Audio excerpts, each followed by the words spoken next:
स्वागतम बच्चों। मैं उमाशंकर तिवारी, तुम्हारा कक्षा अध्यापक एवं तुम्हारा हिंदी शिक्षक। आज हम लोग पाठ्यपुस्तक साहित्य संचयन का पाठ रैदास के पद, जिसके रचनाकार संत रैदास जी हैं, उस पाठ को हम लोग देखेंगे और उसको समझने का प्रयास करेंगे। उस क्रम में हम लोग सबसे पहले रचनाकार संत रैदास का जीवन परिचय, उसके बाद दूसरा जो है हम लोग का बिंदु होगा पद में, जो पदक्रम संख्या 3 है उसमें वेद एवं श्रुति, और पदक्रम संख्या 5 में आए वाल्मीकि, षटक्रम, अजामिल, गज, गणिका, कुल 8 जो अंतरकथाएं आए हैं पाठ के तहत, उनको हम लोग उन अंतरकथाओं को संक्षेप में जानेंगे। तीसरे क्रम में हम लोगों को रैदास के 5 पद हैं पढ़ने सिलेबस में, तो उन 5 को क्रमवार जो है हम लोग सप्रसंग व्याख्या देखेंगे, उसका करने का प्रयास करेंगे। और चौथे क्रम में हम लोग रैदास के पद का उद्देश्य और 5वां एवं अंतिम बिंदु जो होगा वो रैदास के पद के माध्यम से हम पाठकों को क्या संदेश मिलता है, इस पर हम लोग विचार विमर्श करेंगे। एक बात ख्याल कीजिएगा कि स्क्रीन पर ध्यान दीजिएगा, रचनाकार का परिचय स्मृति संकेत के रूप में शब्दार्थ और बहुविकल्पीय प्रश्नोत्तर आते रहेगा, जैसे आप लोग ध्यान से देखेंगे, सुनेंगे एवं अपने कॉपी में उतारेंगे, तैयार करेंगे। और ये जितने ये व्याख्या हम लोग कर लेंगे और रैदास का जो पद का उद्देश्य है और संदेश है, ये आप लोगों का सब रचनामूलक प्रश्न रहेगा, इसको भी उतार करके और करने का प्रयास करेंगे ताकि परीक्षा की दृष्टि से पाठ आपका तैयार हो पाए। तो चलिए संत रैदास का परिचय देखते हैं। संत कुलभूषण कवि रैदास उन महान संतों में अग्रणी थे जिन्होंने अपनी रचनाओं के माध्यम से समाज में व्याप्त बुराइयों को दूर करने में महत्वपूर्ण योगदान किया। इनकी रचनाओं की विशेषता लोकवाणी का अद्भुत प्रयोग रही है, जिससे जनमानस पर इनका अमिट प्रभाव पड़ता है।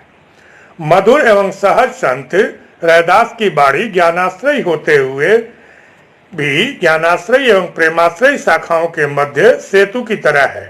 प्राचीन काल से ही भारत में विभिन्न धर्मों तथा मतों के अनुयायी निवास करते रहे हैं। इन सभी में मेल जोल और भाईचारा बढ़ाने के लिए संतों ने समय समय पर महत्वपूर्ण योगदान दिया है। ऐसे संतों में रैदास का नाम अग्रगण्य है। वे संत कबीर के गुरु भाई थे, क्योंकि उनके भी गुरु स्वामी रामानंद थे। रैदास का जन्म 1388 ईस्वी में काशी में हुआ था।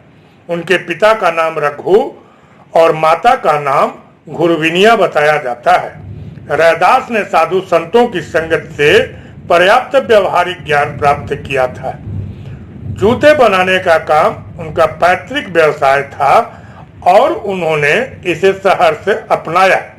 उनकी समयानुपालन की प्रवृत्ति तथा मधुर व्यवहार के कारण उनके संपर्क में आने वाले लोग बहुत प्रसन्न रहते थे। रैदास के समय में स्वामी रामानंद काशी के बहुत प्रसिद्ध प्रतिष्ठित संत थे। रैदास उनकी शिष्य मंडली के महत्वपूर्ण सदस्य थे। प्रारंभ से ही रैदास बहुत परोपकारी तथा दयालु थे और दूसरों की सहायता करना उनका स्वभाव बन गया था। वे प्रायः मूल्य लिए बिना जूते भेंट कर दिया करते थे। उनके स्वभाव के कारण उनके माता पिता उनसे अप्रसन्न रहते। रैदास ने ऊंच नीच की भावना तथा ईश्वर भक्ति के नाम पर किए जाने वाले विवाद को सारहीन तथा निरर्थक बताया और सबको परस्पर मिलजुल कर प्रेम पूर्वक रहने का उपदेश दिया। उनका विश्वास था कि ईश्वर की भक्ति के लिए सदाचार, परहित भावना तथा सद्व्यवहार का पालन करना आवश्यक है। रैदास की रचनाओं की भाषा सरल एवं व्यवहारिक ब्रज भाषा पर आधारित है, जिसमें अवधी, राजस्थानी, खड़ी बोली तथा अरबी फारसी के शब्दों का मिश्रण है। अब हम लोग आगे बढ़ चलते हैं और जो पाठ्यक्रम में हम लोगों को पद मिला है उसका पदक्रम 3 में आए वेद एवं श्रुति तथा पदक्रम 5 में आए वाल्मीकि, षटक्रम, अजामिल, गज और गणिका, कुल 8 अंतर कथाओं को संक्षेप में जानेंगे। तो सर्वप्रथम हम लोग वेद देखें। वेद शब्द की व्युत्पत्ति विद धातु से हुई है। विद का अर्थ जानना, अनुभव करना है। स्वतः सिद्ध सर्वज्ञ परमेश्वर की वाणी के रूप में अपौरुषेय ज्ञान का नाम वेद है। वेद 4 हैं: ऋग्वेद, सामवेद, यजुर्वेद और अथर्ववेद। दूसरे क्रम में है श्रुति। वेद मंत्रों का दूसरा नाम श्रुति है। श्रुति का अर्थ है सुना हुआ। जो नित्य ज्ञान है वह अनादि परंपरा से श्रवण के द्वारा ही प्राप्त हो सकता है। वेद भगवान के निश्वास हैं। सृष्टि के आदि में सृष्टा ब्रह्मा ने उन जगदीश्वर के निश्वासों को सुना। ब्रह्मा से आदि प्रजापतियों ने सुना और इस क्रम से यह ज्ञान परंपरा चली। गुरु शिष्य अथवा पिता पुत्र द्वारा श्रवण की प्रथा के कारण ही उसका नाम श्रुति पड़ गया। 5वें पद में वाल्मीकि का नाम आया है। यह अपने जीवन के प्रारंभ में दुर्दांत डाकू थे।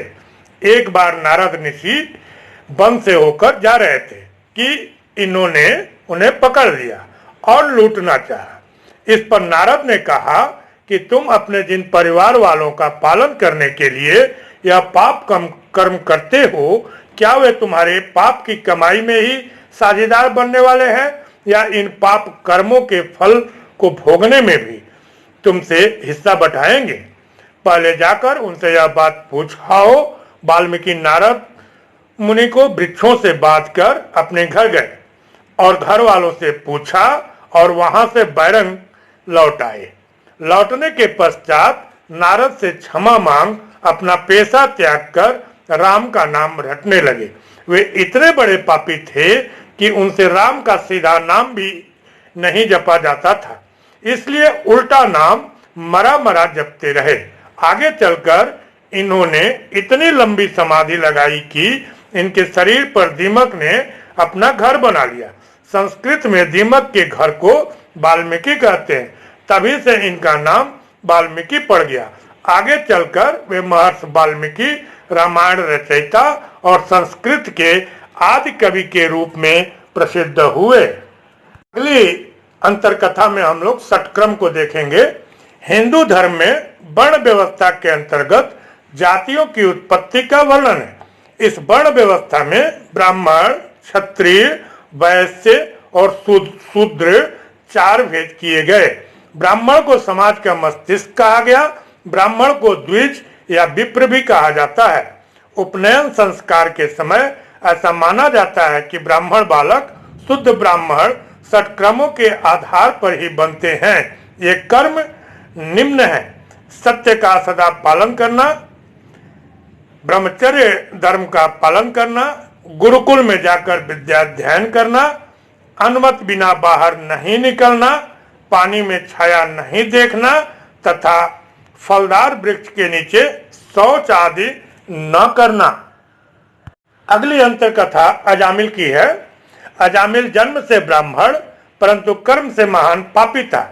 एक बार उसकी अनुपस्थिति में कुछ साधु उसके घर आए।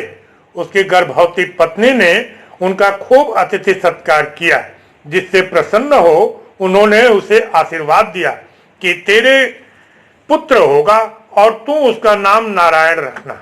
पुत्र उत्पन्न होने पर अजामिल उसको बहुत प्यार करने लगा। मृत्यु के समय जब यमदूत अजामिल को लेने आए और उसे यंत्रणा देने लगे तो उसने अपने पुत्र का नाम लेकर पुकारा। नारायण की पुकार सुनते ही भगवान के दूत वहां आ पहुंचे और यमदूतों से उसका उद्धार कर उसे भगवान के पास ले आए। भगवान ने उसे मोक्ष प्रदान किया। अंतर कथा गज की है। हाथियों का एक अत्यंत बलवान राजा था। उसे अपने बल का बड़ा घमंड था। एक बार जब वह नदी में पानी पीने गया तो एक मगर ने उसका पैर पकड़ लिया और जल के भीतर खींचने लगा। दोनों में बहुत देर तक भयंकर युद्ध हुआ, परंतु अंत में मगर उसे इतना भीतर खींच ले गया कि केवल उसकी सूंड ही पानी से बाहर रह गई। तब गजराज ने त्रस्त हो एक फूल उठाकर भगवान पर चढ़ाया और उन्हें पुकारा।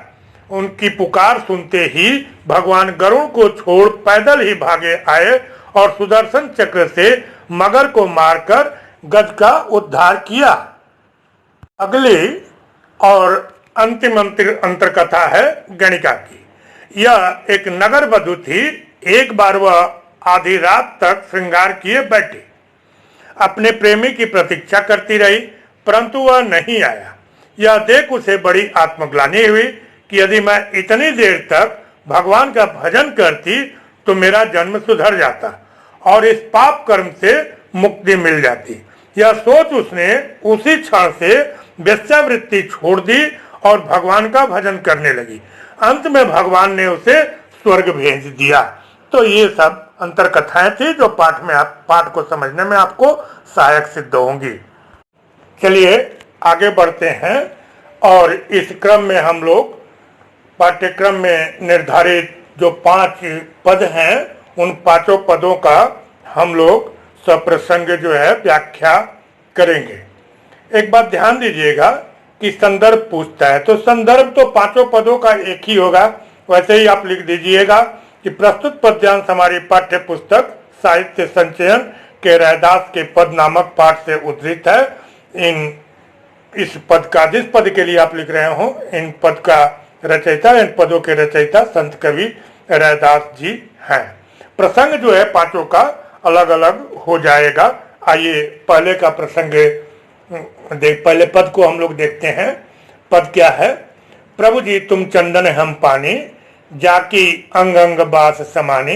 प्रभु जी तुम घन बन हम मोरा, जैसे चितवत चंद चकोरा। प्रभु जी तुम दीपक हम बाती, जाकी ज्योति बरय दिन राती। प्रभु जी तुम मोती हम धागा, जैसे सोना मिलत सुहागा। प्रभु जी तुम स्वामी हम दासा, ऐसी भक्ति करे रैदासा। इसका प्रसंग आप लिखेंगे। प्रस्तुत पद में भक्त कवि रैदास जी ने ईश्वर के जीव से अभेद संबंध को विविध उदाहरणों के माध्यम से समझाया है। आइए व्याख्या करते हैं।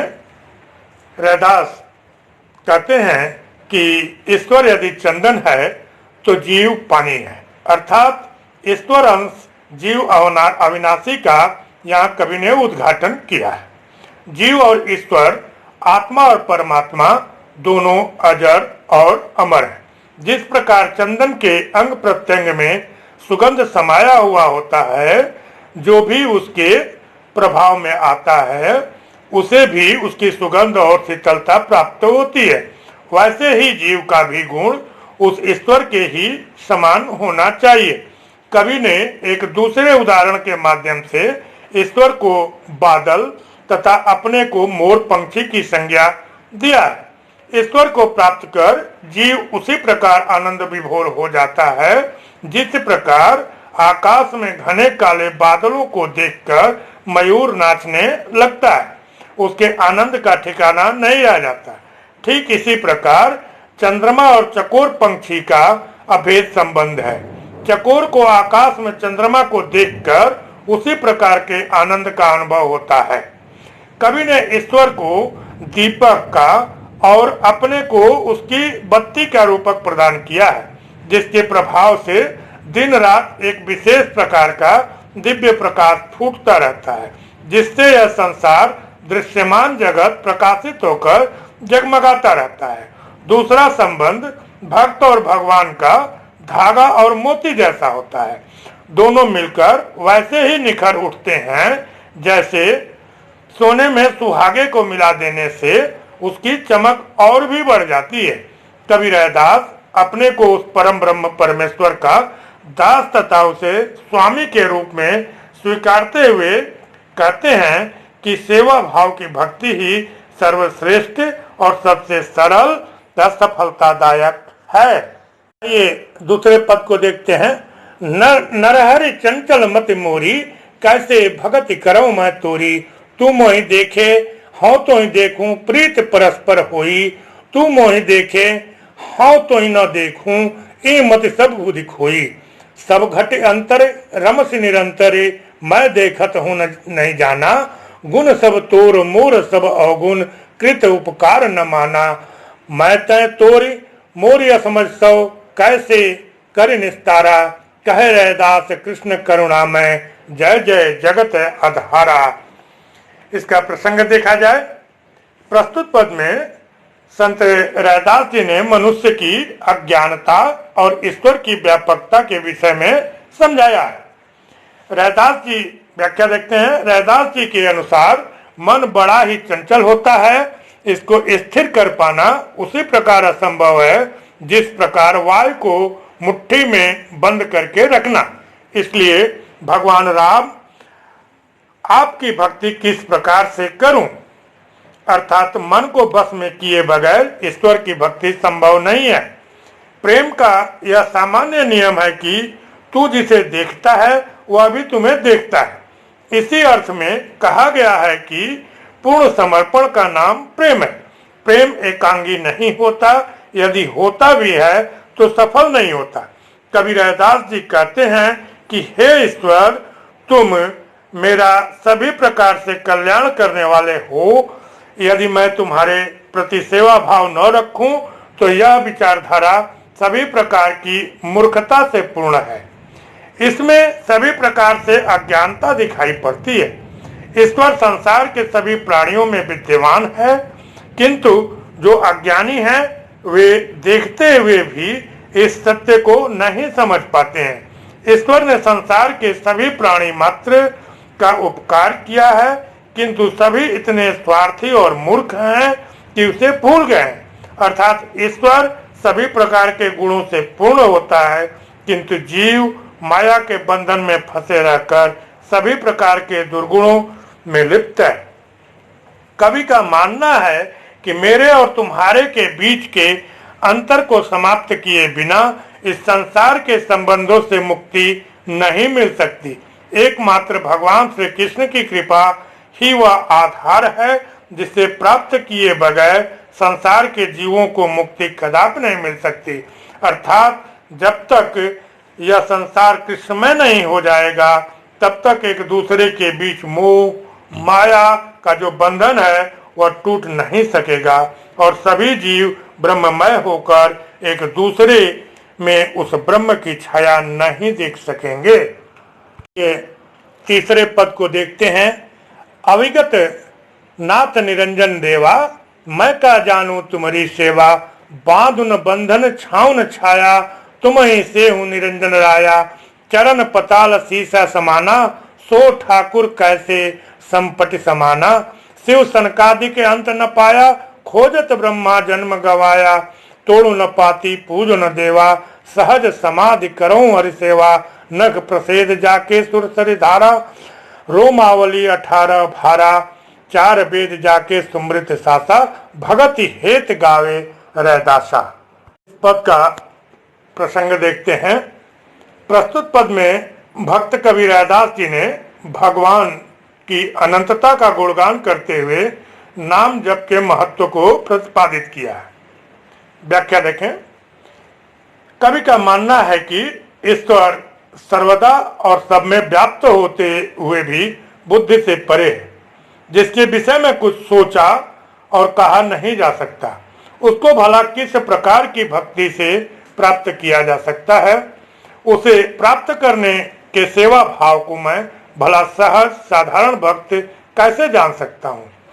ऐसे भगवान को संसार के किसी प्रकार के संबंधों में बात कर प्राप्त नहीं किया जा सकता है, क्योंकि वह निस्सीम है। उसे सीमा में रखने की, सीमित बनाने की बात हास्यास्पद ही है। ब्रह्मांड के कण कण में व्याप्त अलख निरंजन को तो सेवा भाव की सहजता से ही प्राप्त किया जा सकता है, जो आकाश से पाताल तक फैला हुआ है, जिसकी व्यापकता अनंत है। ऐसे ईश्वर को दृष्टि में भृगुटी के मध्य में कैसे स्थापित किया जा सकता है, जिसके गुणों का गान करते हुए भगवान शंकर और सनक आदि ऋषि मुनि भी हार गए, अंत नहीं पा सके। स्वयं ब्रह्मा देवता को भी कई जन्म लेना पड़ा। ऐसे ब्रह्म को भक्त रैदास दिखावे की भक्ति अर्थात बेलपत्र चढ़ाकर, पत्थर पूजकर, बायाडंबर करके नहीं बल्कि नाम जप की सहज सेवा करके प्राप्त करना चाहते हैं। जिसके नाखून के पसीने से गंगा की धारा निकली हो, जिसके रोए रोए में 18वां पुराण समाया हो, चारों वेद जिसके मुंह से सांस के रूप में निकले हो, उसके गुणों का गान करके ही भक्त रैदास अपनी भक्ति को पूर्ण मानते हैं। 14 पद को देखते हैं। राम बिन संशय गांठ न छूटे, काम क्रोध मोह मद माया, इन पंचन मिली लूटे। हम बड़ कवि कुलीन हम पंडित, हम जोगी सन्यासी, ज्ञानी गुनी सूर हम दाता, यहू मत कदे न नासी। पढ़े गुने कछु समझ न परई, जौलो अनुभय भाव न दर्शे। लोहा हरले होय धुकैसे, जो पारस नहीं परसे। कहे रैदास और असमझसी, भूल परे भ्रम भोरे। एक आधार नाम नर हरि को, जीवन प्राण धन मोरे। के प्रसंग को देखते हैं। प्रस्तुत पद में भक्त कवि रैदास जी ने भगवान की भक्ति के मार्ग में संशय को बाधा के रूप में समझाया। अब इसकी व्याख्या को देखते हैं। कवि रैदास जी कहते हैं कि भगवान राम की कृपा के बिना मन में व्याप्त संदेह का बंधन टूट नहीं सकता। मनुष्य के मन में व्याप्त काम भावना, गुस्सा, लालच, अहंकार, प्रेमा शक्ति, ये सभी पांचों मिलकर उसकी भक्ति भावना को नष्ट कर डालते हैं, जिसके कारण मनुष्य के मन में पैदा होने वाले इन भावों का कभी भी नाश नहीं हो पाता, जिसके विषय में वे हमेशा सोचते रहते हैं कि हम सबसे बड़े कवि हैं, सबसे उच्च कुल में पैदा हुए हैं, सबसे बड़े ज्ञानी हैं, हम योगी और सन्यासी हैं, ज्ञानी गुणवान सूरवीर तथा दानी भी हम ही हैं। मन में जब तक सहजता की भावना, ईश्वर के प्रति भक्ति की भावना नहीं जगती, तब तक वेदों पुराणों का ज्ञान भी व्यर्थ हो जाता है। उचित अनुचित की समझ नहीं हो पाती, क्योंकि बिना पारस के स्पर्श कभी भी लोहा सोना नहीं हो सकता। कवि रैदास जी कहते हैं कि व्यक्ति के मन की मूर्खता के कारण मन में व्याप्त संदेह सब कुछ भुला देता है। ईश्वर की भक्ति का एकमात्र आधार राम का नाम है, जो भक्त रैदास के जीवन का प्राण रूपी धन है, अर्थात जिसकी आत्मा में ईश्वर समाया हुआ है, उसे भक्ति भावना पर विश्वास है, उसके मन में किसी प्रकार का संशय न होने के कारण सहजता से इस संसार से मुक्ति मिल जाती है। उसके लिए तो राम का नाम ही सबसे बड़ा धन है, सबसे बड़ी सफलता है। ये 5वें एवं अंतिम पद को देखते हैं। रे चित चेत कहीं अचेत काहें, बाल्मीकि कहीं देख रे। जाति थ कोई पद न पहुँचा, राम भगत विशेष रे। सटक्रम सहित जे विप्र होते, हरि भगत चित दृढ़ नाही रे। हरि कथा सुहाय नाही, सुपच तुले ताहि रे। मित्र शत्रु अजात सबते, अंतर लावे हेत रे। लोग बाकी कहाँ जाने, तीनी लोक पवित्र रे। अजामिल गज गनिका तारी, काटी कुंजर की पास रे। ऐसी दुर्मत मुकति किए, तू क्यों न तिरे रैदास रे। पद का प्रसंग देख लें। इस पद में भक्त कवि रैदास जी ने संसार के लोगों को जाति पात छुआछूत के बंधन से मुक्त होकर भगवान की भक्ति के महत्व के विषय में समझाया है। आइए इसकी व्याख्या देखते हैं। रैदास जी संसार के मनुष्यों को वाल्मीकि के माध्यम से समझाते हुए कहना चाहते हैं कि मन में फैली वर्ण भेद की बुराइयों को मिटाकर सभी जीवों को ईश्वर का अंश समझना चाहिए। ऊंचा जाति का होने से ही कोई परम पद अर्थात ईश्वर को प्राप्त नहीं कर सकता। उसके लिए राम की भक्ति की ही आवश्यकता होती है। सट चक्र भेदन की साधना करने वाले ब्राह्मण होकर भी यदि उसके मन में भगवान की दृढ़ भक्ति की भावना नहीं है तथा जिसे भगवान के गुणों का ज्ञान नहीं है, उसे सबसे बड़े अधम जात का समझना चाहिए। ऐसे लोग सभी प्राणियों से शत्रुता का भाव रखते हैं क्योंकि उनके मन में भेदभाव भरा होता है। अज्ञानी लोग तो वैसे भी नहीं जानते कि तीनों लोकों का निर्माण स्वयं ईश्वर ने ही किया है तथा पशु और नीच समझे जाने वाले अजामिल, गज और गणिका का उद्धार भी उसी ईश्वर ने ही किया है। गजराज को ग्राह से मुक्ति दिलाया तथा ग्राह को परम पद प्रदान किया। रैदास जी का कहना है कि ऐसे अधमों को यदि ईश्वर की कृपा प्राप्त हुई है और उन्हें संसार के कष्टों से मुक्ति मिल गई है तो उन्हें भगवान की कृपा क्यों नहीं प्राप्त होगी। जब संसार के सभी पापियों का ईश्वर ने उद्धार किया है तो रैदास को भी मुक्ति अवश्य मिलेगी। तो बच्चों, ये हम लोगों ने रैदास के पांचों पदों की सप्रसंग व्याख्या देख ली। अब हम लोग बहुत ही थोड़े में पाठ के उद्देश्य को देखेंगे। रैदास जी की जो रचना है वो पाठकों को क्या उद्देश्य, उसका क्या उद्देश्य है, इसको हम लोग देखेंगे। प्रस्तुत पदों के रचनाकार भक्त कवि रैदास का मुख्य उद्देश्य जन सामान्य के बीच प्रेम भाव पैदा करके समाज और राष्ट्र में समन्वय स्थापित करना है। ऊंच नीच माने नहीं जो कोई हरि को भजे सो हरि को होई, अर्थात सभी तो ईश्वर की संतान हैं। जब काली और सफेद गाय के दूध में कोई अंतर नहीं है तो इस विश्व बंध की कृति में जातिगत भेद कैसा, यही समझाना रैदास जी का प्रमुख उद्देश्य है। क्योंकि रैदास जी की यही भावना उन्हें प्रेम मार्गी बना देती है। इसी प्रकार उनके ज्ञान मार्गी होने का भी प्रमाण हमें इस रूप में मिल जाता है। रैदास जी कहते हैं कि काम, क्रोध, मोह, मद और माया के पांचों तत्व ईश्वर प्राप्ति के मार्ग में बाधक होते हैं। कोई ऐसा ज्ञानी ही होगा जो इनसे मुक्त होकर ईश्वर भक्ति में लीन होगा, तभी उसे ब्रह्म की कृपा की प्राप्ति होगी।